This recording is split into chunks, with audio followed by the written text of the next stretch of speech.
Subaru's compact crossover looks familiar, but it is wildly different. I'm Jay Steffs on a BC EV road trip, and this is Modern Motoring. Welcome to the 2025 all-new 6th generation Subaru Forester. I'm going to start by saying I've done about 2,200 kilometers on this week, with the majority of that coming over the past 48 hours. I did the Great Lakes Challenge, where I kayaked in all 5 Great Lakes in less than 24 hours. So lots of driving with the new Forester. I'm very familiar with it, and I got a lot to say about it. So with that, let's just jump in right away with the power figures, because, well, they're something to talk about. So it's the same 2.5 liter 4-cylinder engine, and it runs off of 180 horsepower and 178 pound-feet of torque, and still has their symmetrical all-wheel drive as standard, and still runs off of a CVT. The bad news is there's no hybrid version yet.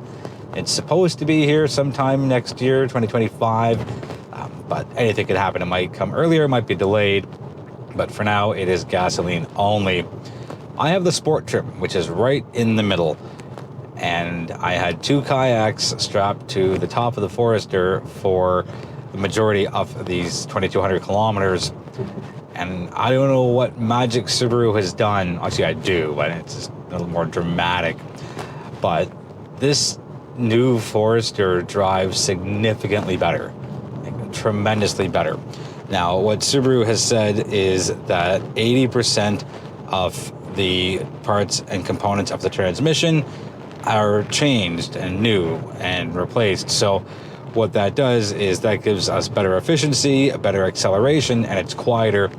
I don't know about the efficiency. Again, I had kayaks strapped to the top, so I'm at 9.2 liters per 100 kilometers. It's so smooth. And now again, this is the Sport trim, so it's tuned a slight bit differently than the other 4 trims. Let me just give you a little sound. So it still has that CVT sound to it, and nothing's wrong with that, and that's just the route Subaru's taken to go, along with a lot of other manufacturers. But through a lot of twists and turns in southern Ontario, and up through northern Ontario and Sault Ste. Marie and Sudbury, and up through Michigan, and it's been so planted and so sure-footed. Even with kayaks on the roof that add another 1.5-ish to the height of the vehicle, I never got any kind of tippy or unsure feeling when I was taking turns, but it feels different. It feels so much stronger than the last generation Forester, and it is significantly quiet in here. And that's a testament to the new Forester, because this still has a lot of tall glass in the vehicle. It's got an oversized sunroof, not full panoramic and not a regular size one, that little in-between size, and the rear glass is tall, and the windshield is also tall. It's a tall vehicle overall, but Subaru has done a lot of work, whereas the last generation Forester, it just felt labored to drive, and it just felt like the transmission was being forced to move you forward, and it felt like it didn't really want to. But here it is very, very eager to get going and much more responsive, and twists and turns are much more comfortable and confidence inspiring. Let's touch on the actual fuel consumption. So it's still a 63 liter fuel tank, and in the city it's 9.1 liters per 100 kilometers. On the highway it is 7.2, so your average is in the low 8s. Again, I'm at 9.2, which is pretty good considering what I've done, and kayaks on the roof and having a driving companion with me, along with all of our stuff. So I feel if I just did non-outdoorsy stuff with it and just did it on urban streets, I would probably hit that 8-ish mark, low 8s. Let's touch on the exterior for a little bit. I'm not going to go too deep into it because design is very subjective. I'll start with this. The more things change, the more they stay the same. I can tell that this is a Forester. I could tell in the early images that I saw. It still has that very boxy shape, a lot of long straight lines, not a lot of curves, not a lot of soft lines here. But that's what the Forester is, and that's what the Forester's been since it came out in the late 90s. I like that Subaru has kept themselves true to the heritage of the Forester, There's trace amounts of Ford if you look at it the right way, specifically the front end and the hood. If you're looking at it head on or from a front 3/4 or even a side profile, that's not really a shot. That's just, it's how design goes. The word Forester is stamped into the tailgate as opposed to being something that's stuck on the bottom of the tailgate. It still says Subaru, and it says the sport trim on the bottom right. And with the sport trim, you also get some bronzed pieces as well. A bit of an irk. There's only one tailpipe. The other one's a blocked off piece. There's space for it. And, I wonder if they're going to maybe use that when the hybrid trim comes out. It's a nice, clean design. You get the steering responsive headlights, you get standard LED headlights, you get standard LED taillights. All the big changes for the Forester are beneath the hood, in the drive field, and on the interior. So I don't think they really needed to do anything really out of the box and revolutionary on the exterior. And I'm happy they didn't. I like the way the new Forester looks just as is. On to the interior, and let's go from back to front. So let's start with cargo figures. 928 liters with the rear seats up. Put those rear seats down and you get 1,957 liters of cargo space. They do have a spare tire, donut size, not full size, but still, I think for what Subaru wants people to do with this, which is go out and adventure and do all sorts of fun and exciting things, I applaud the spare tire opposed to a tire fill kit. Depending on what trim you can get one of those kick sensors where you swing your foot beneath the tailgate and the trunk opens automatically. The cool thing here is you can both close and lock the vehicle. Thanks to the height of the Forester, you get a lot of usable cargo space. Rear seats are fairly comfortable. My traveling companion did spend a little bit of time back there getting some work done. There are 2 USB ports. There is a USB-C with a 3.0 amperage and a 2.4 through a USB-A. So he was able to be well connected, and I'll touch on the material. It's that all-weather material here in the sport trim. Lower trims get cloth and higher trims get leather. And I love this all-weather material. Very biasedly speaking, when you go kayaking, you get a little wet, whether it's putting in, getting out, a couple of waves come your way. So having these specific all-weather seats are absolutely the way to go. Again, if you want to do a lot of outdoorsy stuff. And the same thing with if there's any mud or dirt or dust or whatever it is, these are much easier to clean than cloth seats and leather seats.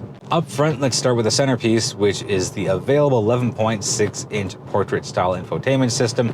All but the base trim get it. If you do opt for the base trim, you get a pair of 7-inch screens. This 11.6-inch screen is not new to the Subaru brand.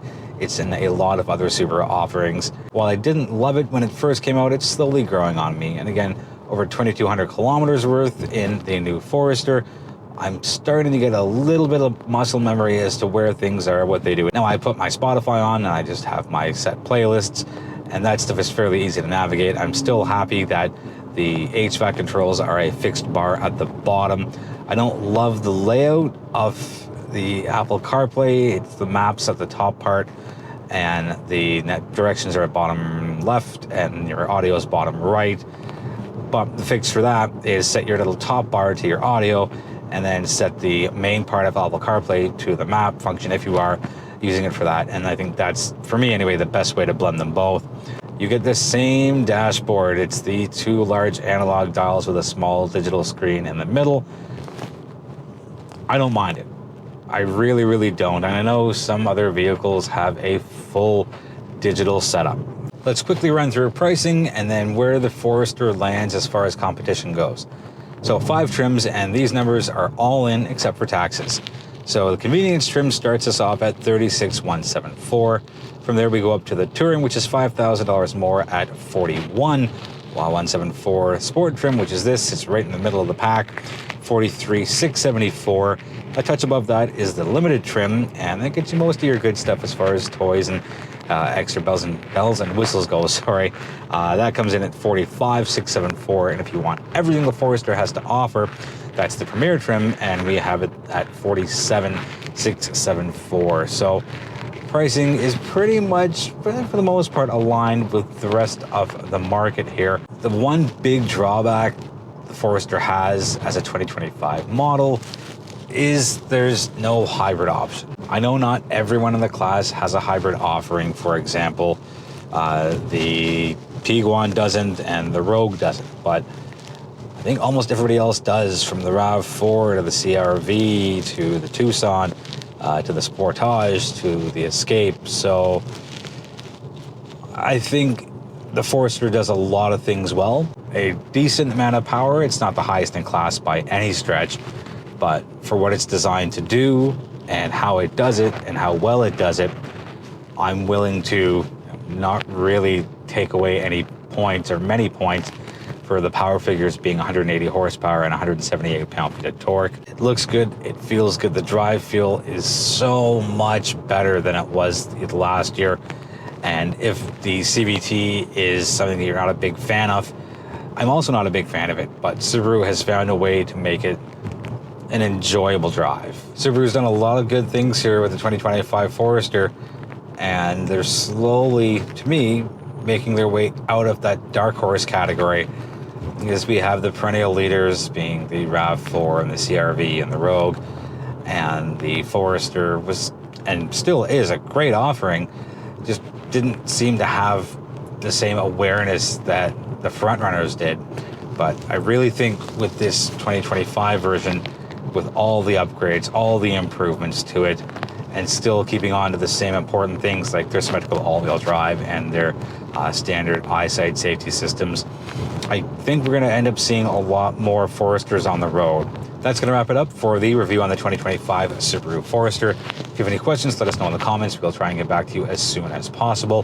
Thank you so much for watching. We really do appreciate the support. Feel free to join us on our social media communities. We're on all major platforms, and we're pretty active on them, whether we're posting or replying. And it's just nice to be a part of our community because it's fun and it's better with you. So this is me almost getting through the outro perfectly, because Steph does it and she does it so well, and she's on a long, almost month-long EV road trip through BC on the Rainforest to Rockies route. So she'll be back in, I don't know, maybe 4 or 5 videos from now. So with that, thank you again for watching, and we'll see you in the next video.